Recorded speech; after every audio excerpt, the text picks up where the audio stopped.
দেখছেন কলকাতা টিভি, ভাস্বতী রয়েছে আপনাদের সঙ্গে। রাতে সড়ক দুর্ঘটনায় নানান ধরনের কিন্তু পরিস্থিতি তৈরি হয়। এটা আমাদের প্রত্যেক দিন যখন আমরা খবরের কাগজ খুলছি বা বিভিন্ন ক্ষেত্রে নিউজ চ্যানেল চালাচ্ছি, বিভিন্ন রাতে যে হাইওয়েতে সেখানে দুর্ঘটনা ঘটে থাকে। অনেকেই বলেন যে চালকরা হয়তো মদ্যপান করে গাড়ি চালান বা অত্যন্ত রাশ গতিতে গাড়ি চলে।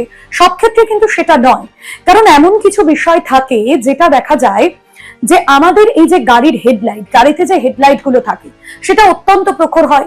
ফলে পরবর্তী যে গাড়ি বা কোনো উল্টো দিকের গাড়ি যখন তারা আসছে তখন হেডলাইটের যে সাউন্ডটা সেটা তারা পাচ্ছে না, যার ফলে কি হচ্ছে যে গাড়ির যে গতি বা গাড়ির যে পরিস্থিতি সেটা তাদের উপলব্ধি হচ্ছে না, যার ফলে যে কোনো সময় একটা দুর্ঘটনা ঘটতে পারে।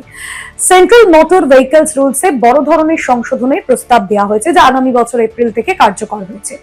যেটা মূল উদ্দেশ্য যে তীব্র আলোর ঝলকানি সেটা কমানো এবং বড় যানবাহনের দৃশ্যমানতা বাড়ানো। প্রস্তাবিত এই নিয়মাবলীতে যানবাহন সংক্রান্ত কিছু পদ্ধতি রাখা হয়েছে, উল্লেখ করা হয়েছে। 2 চাকার গাড়িতে কেবল লো বিম স্বয়ংক্রিয় আলো। বর্তমানে নতুন 2 চাকার গাড়িতে অটোমেটিক হেডল্যাম্প অন ব্যবস্থাটি হাই বা লো যে কোনো মোডেই চালু হতে পারে। নতুন নিয়মে অটোমেটিক সিস্টেমে আলো কেবল কম তীব্রতায় জ্বলবে। এটি কেবল নতুন উৎপাদিত 2 চাকার ক্ষেত্রে প্রযোজ্য হবে। লাইটের তীব্রতা বা কালার টেম্পারেচার হ্রাস। 2 চাকার গাড়ির ক্ষেত্রে হাই বিম লাইটের সর্বোচ্চ সীমা 1.5 লাখ টাকা কমিয়ে 1 লাখ এসছে, এবং সাদা আলোর তীব্র প্রভাব দূর করতে লাইটের যে টেম্পারেচার সেটাও কিন্তু অনেকটা কমে গিয়েছে। এবার যদি আপনারা বলেন যে অতিরিক্ত হাই অ্যালার্ট, অর্থাৎ গাড়ির বিমগুলো যেখানে থাকে সেখানে শহরাঞ্চলে হাই বিম ব্যবহার করা হয়, যানবাহনে বিশেষ অডিও সতর্কবার্তা যোগ করার পরিকল্পনা রয়েছে। শহর এলাকায় যদি এরকম থাকে তাহলে অ্যালার্ট বাজবে, কিন্তু 60 কিলোমিটার পার ঘন্টার বেশি গতিতে জাতীয় সড়কে যদি গাড়ি চলে তাহলে কিন্তু এই সতর্কবার্তা মানা হবে না। ভারী যানবাহনের ক্ষেত্রে কি হয়, রিফ্লেকটিভ টেপ বা বাস, ট্রাক, অন্যান্য ভারী গাড়ি যাতে রাতে বা খারাপ আবহাওয়ায় সহজেই দৃশ্যমানতা কম না হয়ে যায় সেই বিষয়টা ব্যবহার করা হয়। সচেতনামূলক প্রচার সত্ত্বেও কিন্তু চালকদের মধ্যে লো বিম ব্যবহারের প্রবণতা বৃদ্ধি না পাওয়ায় যে সরকারি নিয়ম সেই সরকারি নিয়মের আওতায় পড়ে।